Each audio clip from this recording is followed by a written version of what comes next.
कोई नेता चुनाव फाइट कर रहा है तो उसके पीछे उसकी जो रणनीतियां हैं उसमें क्या खूबियां हैं, आप उन पर बात कीजिए। जो नेता चाहते हैं कि हम फलाने राज्य या देश के प्रधानमंत्री या मुख्यमंत्री हो जाए, उन नेताओं को आप जमीन पर कितना परिश्रम करते देखते हैं। अगर मीडिया आपसे सवाल पूछता है तो फिर आप उनकी जात पूछते हैं, आप उनका नाम पूछते हैं। टाइटल बताइए।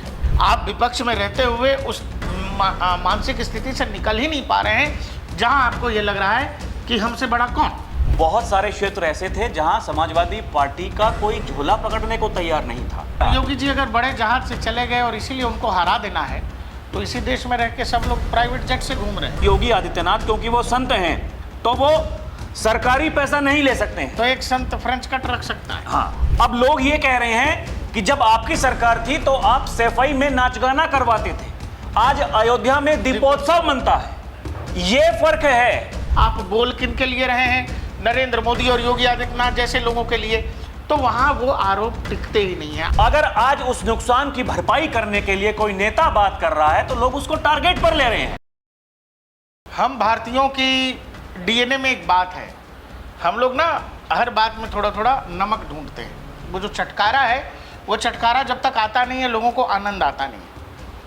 इस चटकारे को कई बार लोग बहुत विद्रूप रूप में बदल देते हैं जो बेहद खराब लगता है दिखने में, बोलने में। लेकिन जिन लोगों का इससे राजनीतिक फायदा जुड़ा होता है वो इसको जानबूझकर बार बार पेश करते हैं, क्योंकि लड़ाई में वो किसी मामले में है ही नहीं। राहुल गांधी नरेंद्र मोदी की कहीं से कोई लड़ाई नहीं है, कहीं से कोई तुलना ही नहीं है। उत्तर प्रदेश में अखिलेश यादव और योगी आदित्यनाथ के स्टेचर पर जब आप देखेंगे, योगी आदित्यनाथ का कद बेहद बड़ा हो गया है। मुख्यमंत्री के तौर पर भी देश में उनकी बहुत चर्चा होती है। अखिलेश यादव की मुख्यमंत्री कार्यकाल की कितनी चर्चा होती है, मुझे इस बात की बहुत जानकारी नहीं है। अब बात यह है, नरेंद्र मोदी इजराइल के दौरे पर हैं, अपने 5 दिनों के दौरे पर सिंगापुर होते हुए जापान पहुंचे हैं सूबे के मुखिया योगी आदित्यनाथ। लोग ये कह रहे हैं कि मोदी जी को योगी जी कंपटीशन दे रहे हैं, जबकि असल बात यह है दोस्त कि ये दोनों जो है एक ही टीम के लिए खेल रहे हैं। ये दोनों जो हैं, जिसके कप्तान हैं नरेंद्र मोदी, और 11 जैसे टीम में होते हैं ना 11 खिलाड़ी महत्वपूर्ण, उस 11 महत्वपूर्ण खिलाड़ियों में जो है ओपनिंग बैट्समैन कह लीजिए, फर्स्ट डाउन कह लीजिए, नंबर 4 का बैट्समैन कह लीजिए, योगी आदित्यनाथ हैं। इस बात को लोग तरह तरह से आपके सामने ला रहे होंगे। दर्शकों, हमारे साथ हैं राहुल जी, हम लोग फिर से ये समझाने बताने की कोशिश करेंगे कि जो लोग आप तक जो है आधी अधूरी जानकारी के साथ या किस्से कहानियों के साथ और दंत कथाएं जोड़ते हुए कि देखिए दिल्ली वाले जो हैं लखनऊ वालों को पसंद नहीं कर रहे हैं, लखनऊ वालों और दिल्ली वालों में कहीं से कुछ ऊंच नीच का मामला है। दर्शकों, मैंने पहले भी कहा है, मैं फिर कह रहा हूँ, जब किसी बड़े संगठन में आप बड़े सिस्टम को जब रन करते हैं तो आपस में बहुत सारे मामलों पर आपके विचार अलग अलग हो सकते हैं, लेकिन वो केवल वैचारिक मतभेद है, वो मनभेद नहीं है कि जहाँ कोई किसी को नीचा दिखाना चाहता है, कोई किसी का राजनीतिक करियर ख़त्म करना चाहता है। इसीलिए इस बात को समझिए, विपक्षी जो कह रहे हैं वो इसीलिए क्योंकि किसी की तमन्ना है दिल्ली में बैठने की तो वो दिन रात नरेंद्र मोदी की कब्र खोदने में लगा हुआ है, किसी की तमन्ना लखनऊ में बैठने की है तो कुर्सी खाली होगा तो ही ना बैठेंगे। अब कुर्सी खाली हो नहीं रहा है, बैठने को मिल नहीं रहा है, तो देखिए योगी जी और मोदी जी को लड़वाने का 24/7 यही प्रपंच चलता है। और तो और प्रकाश जी, देखिए अब दोनों ही नेता अगर विदेशी दौरे पर हैं और उस दौरान अगर इस तरह की बातें की जाती हैं तो ये देश के साथ में आप लोग क्या कर रहे हैं ये आपकी सोच पर निर्भर करता है। ऐसे ऐसे कलाकार लोग हैं, उन्हें खबर से कोई मतलब नहीं है, देश और दुनिया में क्या हो रहा है उससे कोई मतलब नहीं है। वो इस बात पर चर्चा कर रहे हैं कि योगी आदित्यनाथ वो किस जेट में वहां पर गए, तो क्या साइकिल से चले जाएं? कितना खर्चा योगी आदित्यनाथ ने कर दिया, रिक्शे से जाएं। हाँ, ये वही लोग हैं प्रकाश जी जो आज तक ये जिक्र करते थे कि नरेंद्र मोदी कितने महंगे कपड़े पहनते हैं, नरेंद्र मोदी इतने करोड़ के वो जेट में चलते हैं। इनका केवल फोकस इस बात को लेकर के है कि भाई हम कैसे नरेंद्र मोदी को उनको हटाएं। लेकिन जब भी कभी ऐसा होता है, आप इस बात पर गौर कीजिएगा दर्शकों, जब भी नरेंद्र मोदी के खिलाफ कुछ असामाजिक तत्व ऐसा माहौल बनाने का जो प्रयास करते हैं या फिर जो चीजें ऑटोमेटिकली ऐसी होने लगती हैं, जैसे अभी यूजीसी को लेकर के भाई सरकार को घेरा जा सकता है, बिल्कुल लोग उस पर बात कर रहे हैं, वो एकदम नहीं होना चाहिए था। या फिर जो गलगोटिया यूनिवर्सिटी ने किया एआई समिट के दौरान, वो बहस का विषय हो सकता था। लेकिन क्या होता है कि उसी दौरान कुछ ऐसा हो जाता है, अगले दिन नरेंद्र मोदी ये कहते हैं कि जो दिन रात मेरी कब्र खोदने का इंतजार करते हैं, मेरी कब्र खोदने की बात करते हैं, इस देश की जनता वो कवच बन करके खड़ी है मेरे साथ में, नहीं खोद पाओगे। लोहे वाले डॉगी पे तो सब बात कर ही रहे थे, आप जाके वहां पर अर्धनग्न हो गए। तो भाई ज्यादा चटकारा किसमें है, लोहे वाले डॉगी में या जो लोग अर्धनग्न हो गए?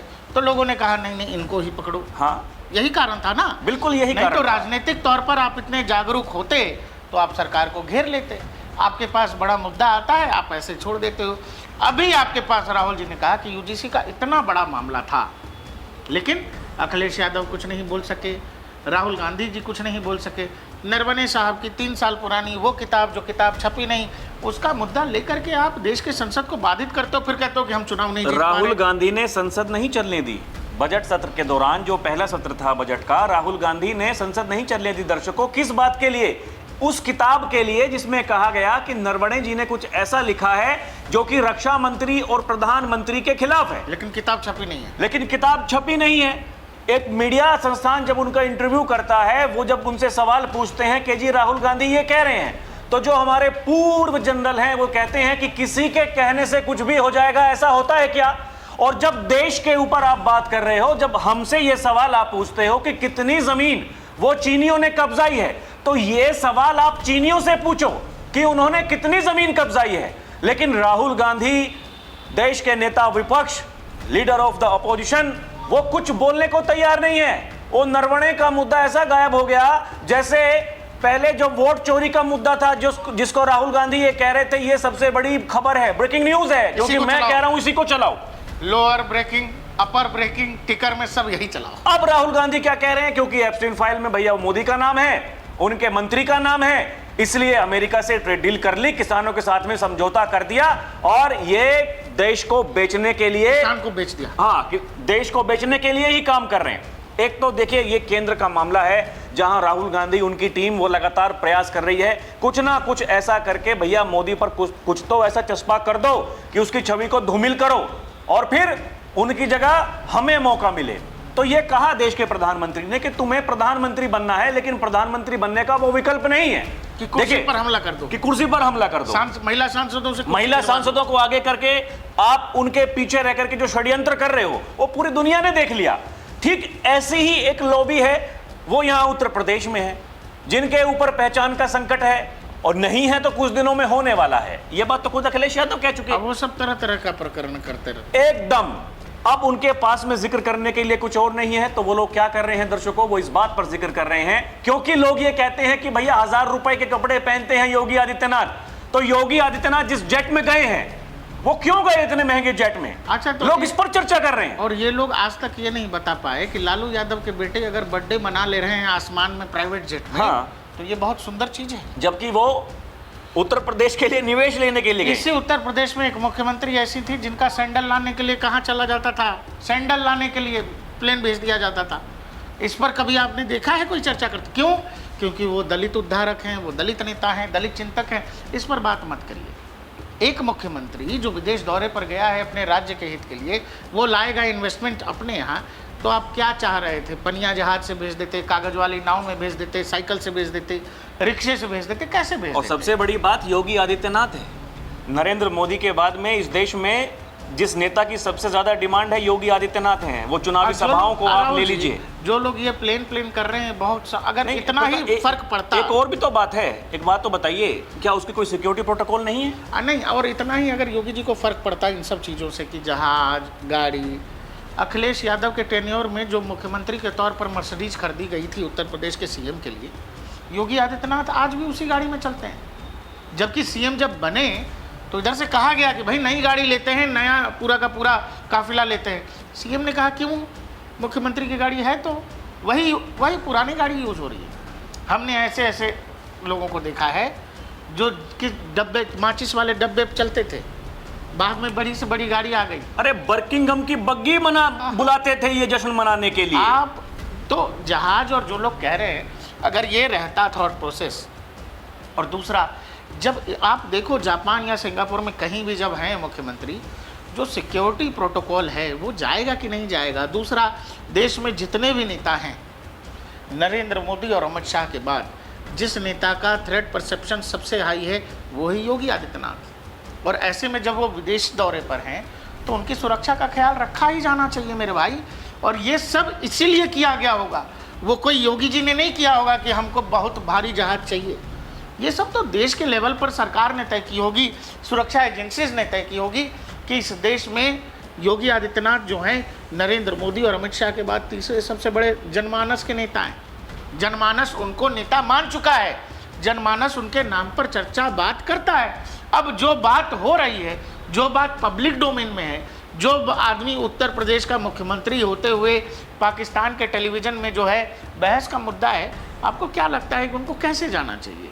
और इस तरह की चीज़ें करके आप बहुत खोखली चीज़ें कर रहे हो, इसका कोई मतलब नहीं। देखिए, ये मतलब उनकी जो बुद्धिजीवी को जितने अपने आप को मानते हैं, ये बड़े जो कलाकार लोग हैं, अब उनकी समझ देखिए आप, उनकी समझ कहाँ तक आ गई है। उनको पता है 27 में क्या होने वाला है, वो उस पर बहस नहीं कर रहे। दर्शकों, हम आपको जो बता रहे हैं, आप समझिए इस बात को, हम ये बात कर रहे हैं कि 27 के लिए क्या हमें बनता हुआ माहौल दिखाई दे रहा है, क्या होगा क्या नहीं होगा, कौन नेता मजबूत है कौन कमजोर है। अगर कोई नेता चुनाव फाइट कर रहा है तो उसके पीछे उसकी जो रणनीतियां हैं उसमें क्या खूबियां हैं, आप उन पर बात कीजिए। आप जमीन पर कितना दिखते हो नेता को? जो नेता चाहते हैं कि हम फलाने राज्य या देश के प्रधानमंत्री या मुख्यमंत्री हो जाए, उन नेताओं को आप ज़मीन पर कितना परिश्रम करते देखते हो?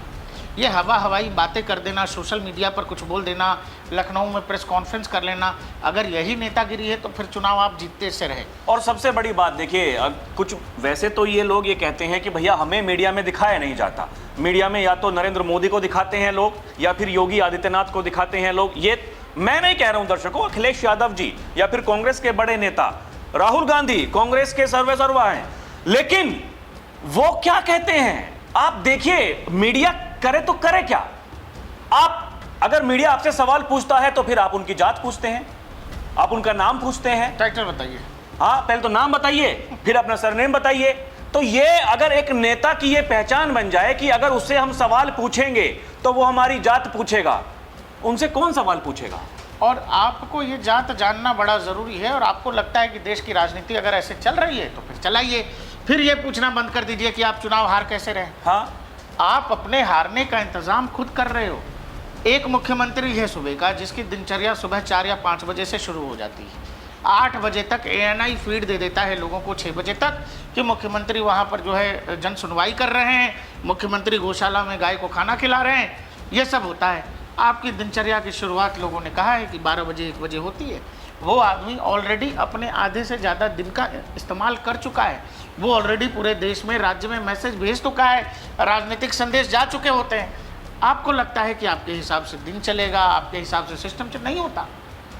वो आदमी मुख्यमंत्री के पद पर रहते हुए भी अगर इतना एक्टिव है और जनसंपर्क अब भी कर रहा है, इतना जन सुलभ आज भी है, आप विपक्ष में रहते हुए लोगों से नहीं मिलते हैं, आप विपक्ष में रहते हुए उस मानसिक स्थिति से निकल ही नहीं पा रहे हैं जहां आपको ये लग रहा है कि हमसे बड़ा कौन। प्रकाश जी देखिए, ये तो पूर्वांचल में या फिर बुंदेलखंड की तरफ बीजेपी को 2024 में जो नुकसान हुआ, क्योंकि पश्चिमी उत्तर प्रदेश में हमने काफ़ी करीब से चुनाव कवर किया, बहुत सारे क्षेत्र ऐसे थे जहां समाजवादी पार्टी का कोई झोला पकड़ने को तैयार नहीं था। आप समझिए, छपरौली जैसे विधानसभा में समाजवादी पार्टी का कार्यालय नहीं खुला चुनाव के दौरान। लोकसभा का चुनाव था, बागपत जो लोकसभा है मैं उसकी बात कर रहा हूं। तो ये तो जमीन पर इनका असर है, इनके नेता इतने जमीनी हैं। आप समझिए, केवल एक नैरेटिव के ऊपर पूरा का पूरा चुनाव खत्म हो गया, लेकिन उसके बाद भी इनको यह लगता रहा कि हमने जिस तरीके से लोगों को मूर्ख बना करके वो चुनाव जीत लिया, हम भविष्य में भी जीत लेंगे। लेकिन देखिए, ये पार्टी, हम किसी पार्टी के प्रवक्ता नहीं है, लेकिन वो पार्टी अगर मेहनत करेगी तो उस बात को कहा जाएगा। और योगी जी अगर बड़े जहाज से चले गए और इसीलिए उनको हरा देना है, तो इसी देश में रह के सब लोग प्राइवेट जेट से घूम रहे हैं। हाँ, उनका बंगला देख लीजिए लखनऊ में, जो भी लोग ये सब कह रहे हैं, तो फिर योगी जी के पास तो अरे इनसे कोई ये पूछने वाला हो, आप मुझे एक बात बताइए, ये इतनी बड़ी बड़ी कोठियाँ लखनऊ के जो महंगे महंगे जो पोश एरिया जिनको कहा जाता है, वहां इतनी महंगी महंगी कोठियां समाजवादी पार्टी के नेताओं की है। एक कौन सा उद्योगपति है समाजवादी पार्टी में? कितने उद्योग इनके चलते हैं? कौन सा व्यापार चल रहा है? कौन सा व्यापार चल रहा है? ऐसा कोई तो पूछे। लेकिन यही तो सारी की सारी बात है, जब इनसे कोई सवाल पूछेगा तो ये उसको बीजेपी का एजेंट बता देंगे, बीजेपी वाला है, उस संस्था के मालिक के ऊपर ये प्रहार करेंगे। नरेंद्र मोदी को इसीलिए चुनाव हरा दो, नरेंद्र मोदी बहुत महंगा कपड़ा पहनते हैं। हाँ, नरेंद्र मोदी एक देखिए, आरटीआई में एक सवाल पूछा गया था दर्शकों कि नरेंद्र मोदी जो अपने खाने और कपड़ा जो वो पहनते हैं, वो पैसा क्या सरकारी खर्च होता है? नहीं। नरेंद्र मोदी को जो तनख्वाह मिलती है, उस तनख्वाह का इस्तेमाल करके वो अपने लिए खाना बनवाते हैं। उसी तनख्वाह के इस्तेमाल से जो कपड़े पहनते हैं, वो सब उसी से हो रहा है। लेकिन जिनके पेट में दर्द है, अब उनका पेट का दर्द दर्शकों इतना बढ़ने वाला है। ये तो ऐसे ऐसे लोग हैं जिनका ये समर्थन कर रहे हैं, वो ये कह रहे हैं कि एक संत वो वेतनभोगी नहीं हो सकता।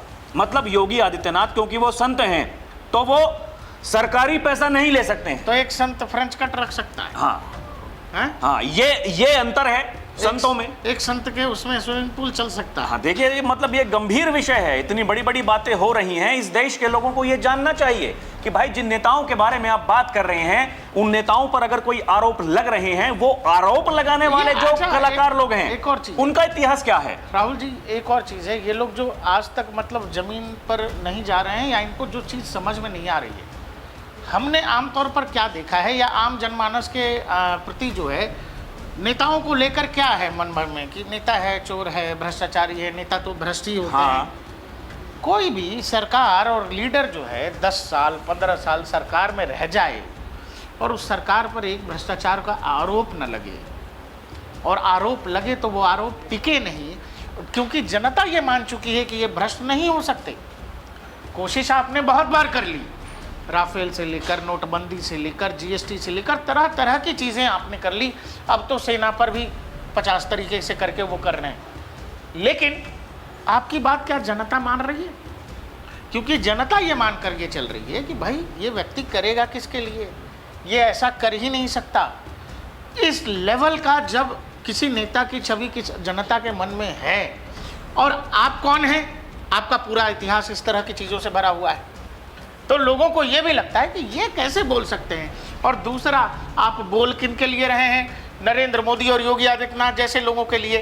तो वहाँ वो आरोप टिकते ही नहीं है। आपको कई बार लगा है। अब क्या है, अब आप वो चरित्र हनन की दिशा में जा रहे हैं। हाँ। जहाँ एप्सिन फाइल, जहाज बड़ा है, क्योंकि आपको पता है कि ये लोग न खाएंगे न खाने देंगे। और एक और बड़ी बात है, जब ये पूछा जाता है, देखिए, एक तो भ्रष्टाचार लोग जो चस्पा करने के लिए सोचते हैं कि इनके ऊपर कर देंगे, लेकिन कर नहीं पा रहे हैं। पहले नेताओं का जो चेहरा होता था सामने, उसके पीछे लोग देखते थे एक बड़ा आरोपी या फिर एक बड़ा भ्रष्टाचारी। वो अपने अपराधों को छुपाने के लिए वो राजनीति का सहारा लेता था। अब मंच शेयर कर रहे हैं, मुख्यमंत्री लोग कुत्ता से हाथ मिला। लेकिन वर्तमान में ऐसा नहीं हो रहा है। अब लोग ये कह रहे हैं कि जब आपकी सरकार थी तो आप सफाई में नाच गाना करवाते थे, आज अयोध्या में दीपोत्सव मनता है। ये फर्क है। आप कार सेवकों पर लाठियां बरसाते थे, उन पर आप आरोप दर्ज करते थे, और दंगाइयों के, उपद्रवियों के जो उनके ऊपर आरोप लगते थे, जो केस दर्ज होते थे, उन केस को आप हटवाते थे। आपने तो आतंकियों तक के केस हटवाए हैं। ये लोग जो योगी आदित्यनाथ यहाँ दिल्ली वाले मामले में कि सोनिया जी रो पड़ी, हाँ, इलाके का, ये बाटला हाउस के बाद, बाटला हाउस को लेकर सलमान खुर्शीद ने कहा कि मैडम रो पड़ी। अरे आतंकियों के लिए। और अखिलेश यादव की सरकार ने आतंकियों के केस वापस लिए हैं। अरे आप ही के मुजफ्फरनगर में जो दंगा हुआ था, जो लोग थे आरोपी जिनको पुलिस ने बाकायदा पकड़ लिया था, उन आरोपियों को किस आदमी ने फोन करके छुड़वा दिया? कोर्ट को अगर ये कहना पड़े कि आप पक्षपात कर रहे हैं, सरकार की तरफ से जो मुआवजा दिया जा रहा है, अगर उसमें कोर्ट को यह कहना पड़े कि आप पक्षपात कर रहे हैं एक विशेष समुदाय के साथ में, तो आप समझ जाइए दर्शकों क्या हाल थे। आज वो नहीं है। आज सबका साथ सबका विकास की बात हो रही है। योगी आदित्यनाथ को भले ये कहा जाता हो कि भाई वो सनातन की बात करते हैं, वो ये कहते हैं कि जब तक ये देश है सनातन रहेगा, सनातन है तो देश रहेगा, और ये तो हकीकत है। यहाँ कितने कलाकार आए, कितने चले गए, नहीं, लेकिन यहाँ इस देश की संस्कृति का किसने क्या बिगाड़ लिया? हाँ, थोड़ा बहुत नुकसान हुआ, लेकिन अगर आज उस नुकसान की भरपाई करने के लिए कोई नेता बात कर रहा है तो लोग उसको टारगेट पर ले रहे हैं। और आपको ये समझना पड़ेगा कि अब इस देश का जो जनमानस है वो मान चुका है, आपकी जो पब्लिक क्रेडिबिलिटी है, जो राजनीतिक क्रेडिबिलिटी है, वो जीरो है। और यही कारण है कि आप बार बार चुनाव हार जाते हैं। आपको लगता है कि कोई मशीन या कोई मशीनरी या चुनाव आयोग किसी को चुनाव जितवा दे। नहीं, आप लोग इस पर काम ही नहीं कर रहे हैं कि आखिर जनता की नज़र में हम क्रेडिबल कैसे बनेंगे। एक मौका अभी यूजीसी का था, आपको ये लगा कि ये बोल देंगे तो उधर मामला गड़बड़ हो जाएगा, आप साइलेंट हो गए। आपको ये लगा कि जो छोड़ो बीजेपी अपना देखेगी, बीजेपी के जिम्मे है। वहाँ तो सरकार ट्रैप थी, सरकार के लोगों को बोलते नहीं बन रहा था, सब के सब एकदम सदमे में थे। टेलीविज़न पर बीजेपी के प्रवक्ता बात नहीं कर पा रहे थे, आपने उसको ऐसे ही जाने दिया। इसीलिए जब आप ये कहते हैं कि देखिए ये सब वोट कटवा रहे हैं, ये सब नाम मिटवा रहे हैं, तो जनता इसको सच मानती नहीं। आपने जिस बिहार में इतना बड़ा ड्रामा किया, उस बिहार में आपको रिकॉर्ड स्तर का हार मिलता है। बोला गया कि जी कितने हैं विधायक, तो बोले 6, बोले हमारे 2010 से ज़्यादा हैं, ताली बजाओ। हाँ, 50% की बढ़ोतरी होगी, ताली बजाओ। और वोट चोरी वाले कलाकार ये क्या है हाल है प्रकाश जी? ये हाल वोट चोरी वाले कलाकार जो ये कह रहे थे सबसे बड़ा मुद्दा वोट चोरी का है, वो बिहार चुनाव का रिजल्ट आए कितने दिन हो गए? मैं बताऊंगा अभी है मेरे पास। कितनों मेरे ने पास जाकर के आपत्तियां दर्ज कर दी। जब रिजल्ट आया बिहार का, राहुल गांधी ने लिखा हम एक ऐसा चुनाव लड़ रहे थे जो पहले से फिक्स था। हाँ, तो Rahul Gandhi level playing field नहीं दिया। राहुल गांधी और उनकी टीम ने कितनी शिकायतें दर्ज कराई जाकर के कोर्ट में। तो वही हम कह रहे हैं ना राहुल जी की, क्या ये सब जनता नहीं समझती है? जनता सब समझती है। अब फिर जाके आप प्रलाप करते हो कि देखो नरवणे जी ने किताब में ये लिखा, 2 दिन बाद पब्लिकेशन जब केस कर देता है, नरवणे जी को भूल जाते हो। कौन सी किताब? वो कहते हैं ना भूला वाली बात। तो इसीलिए आपको ये समझना पड़ेगा कि आप जो अब ये नया खेल शुरू हुआ है कि मोदी जी और योगी जी के बीच जो है सब झंझट चल रहा है, तो ये इनको लिए संदेश बड़ा है, भैया ना मोदी कहीं जाने वाले हैं और ना योगी को कोई हटाने वाला। हाँ, और जो हो रहा है वो भविष्य के लिहाज से भविष्य की तैयारी हो रही है। वो बात की बात है, आपके लिए विकल्प नहीं है, ये बीजेपी पार्टी तय कर लेगी। अरे भाई उनका अंदरूनी मामला है। हाँ? झंझट है भी तो वो देखेंगे अपना में। लोग तो लिखने लगे हैं कि अभी चाय वाले से दिक्कत है, कल को गाय वाला आएगा तो फिर क्या होगा। आप देश को एक ऑप्शन देने के बजाय, भाई क्या कहते हैं, विपक्ष कहते हैं, विपक्ष देश को क्या राजनीतिक प्रतिनिधित्व देने को तैयार है। आप देश को कोई विजन दे सकते हैं तो दे के दिखा दीजिए। तमिलनाडु में, बंगाल में, कर्नाटक की सरकार आपके पास है, हिमाचल की सरकार आपके पास है, बताइए कि हमने ये वाला यहाँ कर दिया, हम पूरे देश में करेंगे। ऐसा कुछ आप करते नहीं है, फिर आप कहते हैं कि हमको मशीन से हरवा दिया, हमको इलेक्शन कमीशन ने हरा दिया। दर्शकों, इस पूरी कहानी पर हमें ज़रूर बताइएगा कमेंट सेक्शन में कि आपको क्या लगता है। ये जो नई कहानी शुरू हुई है कि योगी जी और मोदी जी का कुछ मतलब गड़बड़ चल रहा मामला, इस पर हमें कमेंट सेक्शन में बताइएगा। बाकी देखते रहिए DNP इंडिया, हर खबर भरोसे के साथ।